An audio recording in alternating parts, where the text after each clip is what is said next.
Hi there, my name's Cameron, and I quite like the Marvel Cinematic Universe. Now, this is the most uncontroversial opinion on the internet, but hear me out, I promise I'm going somewhere with this. For the sake of gratifying my audience as early as possible, and as a way to introduce myself a little bit, I'll include my personal rankings of the MCU films on the screen now, so if you like, you can pause here and let me know in the comments how wrong I am. Now, the interconnected universe of the MCU, which is undoubtedly one of the key selling points, has mostly worked to the benefit of individual movies, in my opinion. Oftentimes it's used as a springboard to do interesting character stuff based on previous events. For example, The Winter Soldier is essentially about how Steve Rogers, in the space of about a year or two from his perspective, went from fighting Nazis in World War II to fighting aliens in the 21st century with a literal Norse god, and also the US government spying on everyone. And then in Civil War, Tony's guilt at outright causing the Ultron crisis of the previous movie leads to his support of the Sokovia Accords, and the existence of those accords in the first place forces our main characters to consider the role that they play in the world. And because all of these events do occur within the same universe, their consequences can build up and weigh quite heavily on characters. And it works especially well when films are willing to tackle moral questions in the way that Civil War does. I'm a little worried, however, that this might become a little bit of a crutch moving forward, which brings me to today's topic: Spider-Man.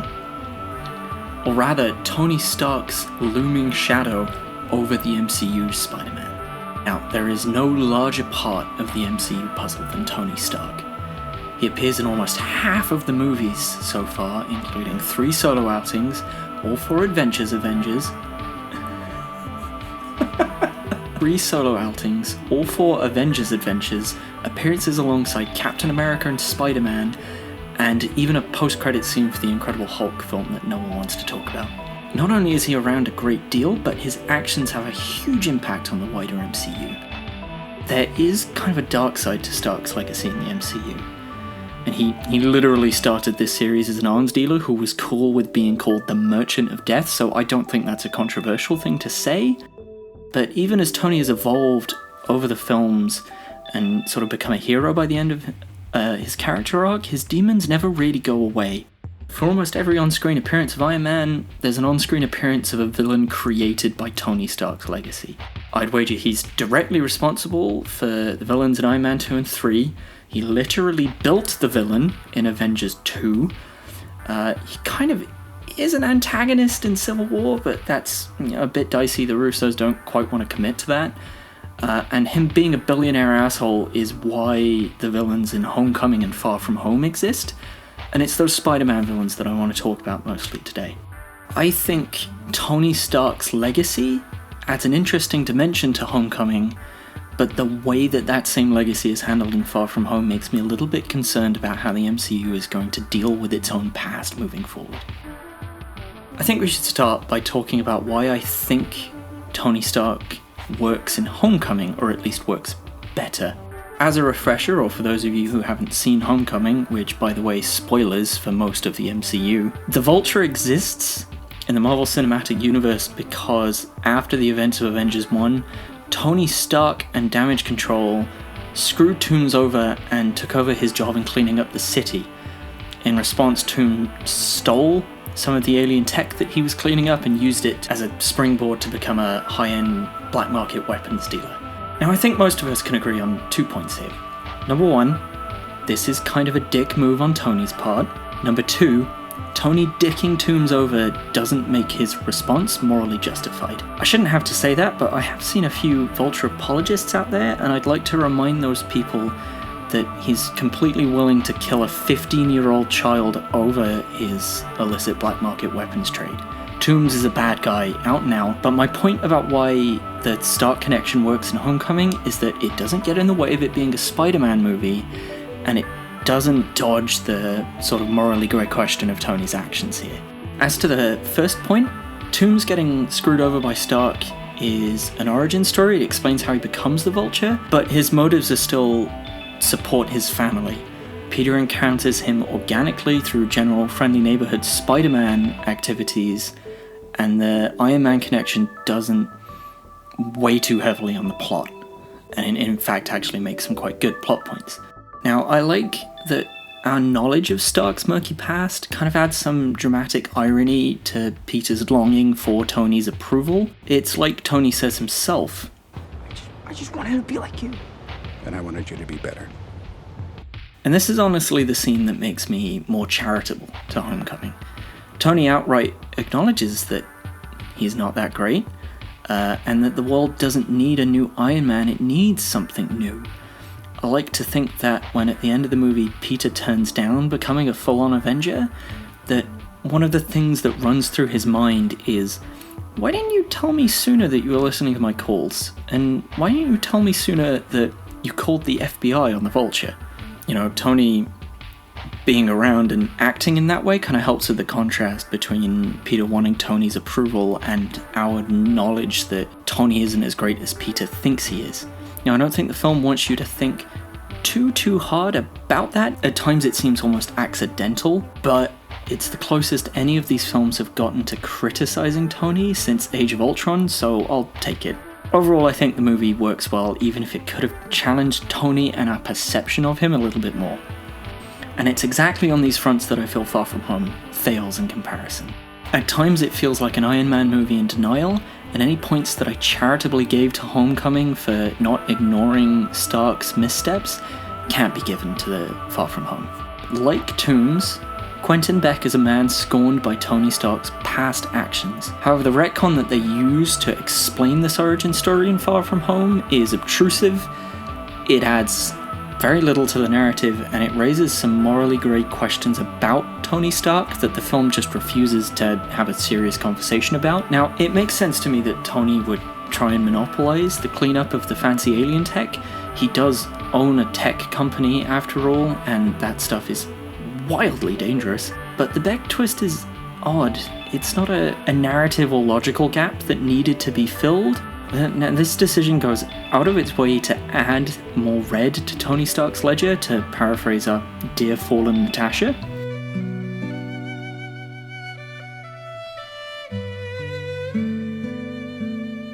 Now, this isn't a problem in isolation. Like I said before, I like the MCU's interconnectedness, and one of the things most exciting about it for me is that one hero's adventures might start intersecting with those of others, like Hulk turning up in Ragnarok, or as recently announced, Scarlet Witch being a huge part in Doctor Strange 2. But the way this tying Beck to Stark twist is handled is a problem for two reasons. I think it's distracting in the overall film, and I also think it holds Mysterio back from being as cool of a villain as he could be. I'll start with that second point because it's a little more subjective and tangential. Now, I'm not one to cry heresy whenever something in the MCU is different from the comics that inspired them. I don't read a lot of the comics that much to begin with, and a lot of the changes that they make from the source material are either done so to serve the tone of the MCU or the story that they're trying to tell, and that usually turns out being a good thing. But Mysterio's Stark connection kind of makes Mysterio less interesting in my opinion.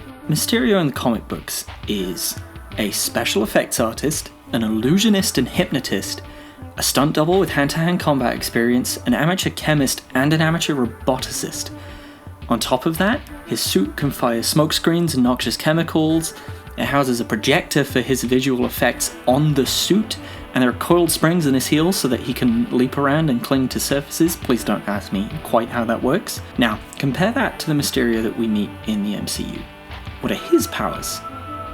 Well, they kept the projector and the special effects stuff, and we know that he's responsible for Stark's hologram tech, so they keep that aspect of it.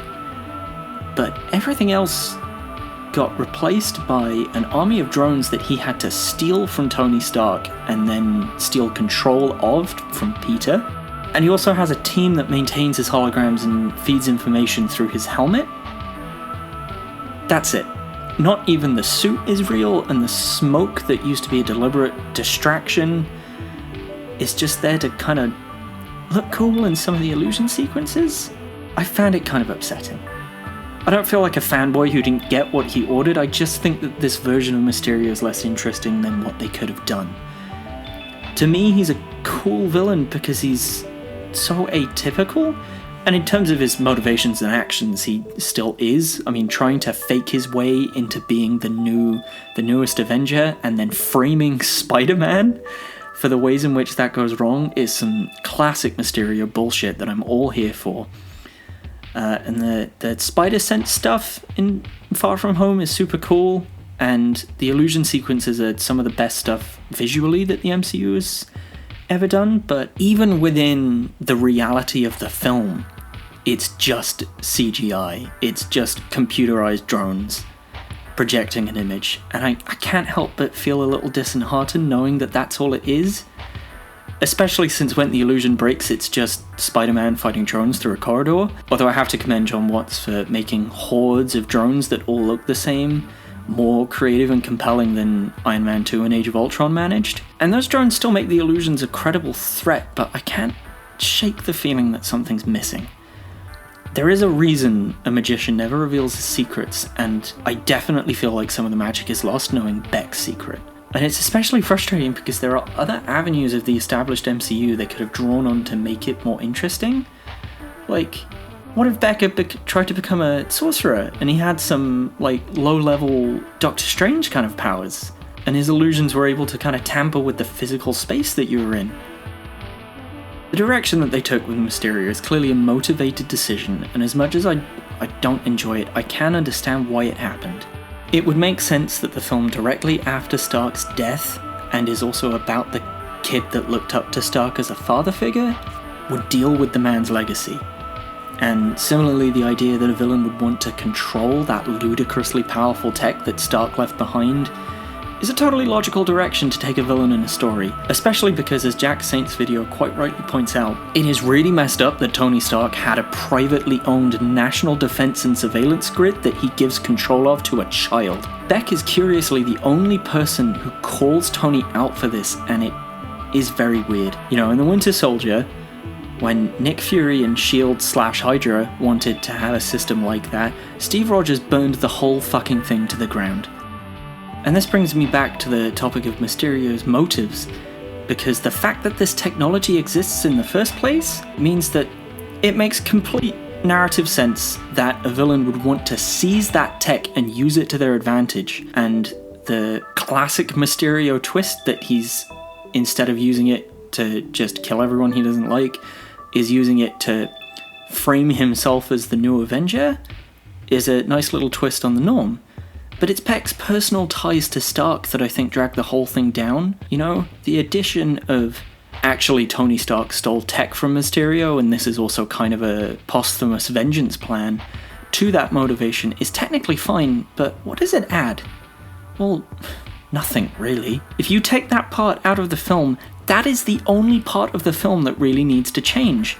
No one other than the audience finds out that Tony stole the bath tech, so it has no bearing on Peter's relationship with Mysterio or the way any of the main characters remember Iron Man. It might get a little bit harder to explain how Beck knows about the Edith glasses, but he could have just been already trying to cozy up with Fury at the start of the film and then find out about the glasses when Peter uses them. The only thing that making Beck an enemy of Stark's does is call Stark's legacy into question, and they go out of their way to add something to his legacy that ought to be questioned. But then they don't question it at all. Sure, Happy has his little spiel about how Tony was a nervous wreck who second-guessed all of his choices, but they kind of dodge the question of whether or not those choices were good. The only possible function that this Stark twist could serve is to comment on Stark's legacy, and they just don't do it. And it's even more frustrating because, as I already said, Tony Stark single-handedly built the terrifying pre-crime surveillance tech that Steve Rogers kicked Hydra's ass over about a decade prior in the universe. So, Far From Home is mostly a good movie that uses Peter's connection to Tony Stark to tell a moving story about dealing with grief and loss. But it's hurt by its disinterest in challenging the audience's perception of Tony Stark, and the plot deliberately raises questions about that legacy that it then just refuses to answer. The Edith glasses are, in reality, a Winter Soldier level threat to public security, and they kind of prove that Tony was right about the Accords. The fact that Far From Home introduces this as an element to the universe and then doesn't go that little bit further to talk about whether or not that should exist is of a detriment to the movie. It is still very good, and I really like the post-credit scene of revealing Peter's identity. That makes me very confident in his little corner of the universe. That twist makes me feel like Spider-Man 3 now has its own legs to stand on, and it can be kind of a self-contained Spider-Man movie. As I said before, I like the interconnectedness of the MCU, and the ramifications of the things that happen in that universe should be felt, but we're entering into an entirely new story now. The Infinity Saga's gone and done, and I hope that the focus moving into Phase 4 becomes building something new as opposed to continuing what came before and learning from past mistakes. Both in terms of not making a movie like Thor: The Dark World ever again, but also in terms of having in-canon discussions about the legacy that certain heroes and villains leave behind. Like Steve says to Nat in Endgame, I keep telling people to move on. I hope the creative leads at Marvel do take their own advice on that moving forward.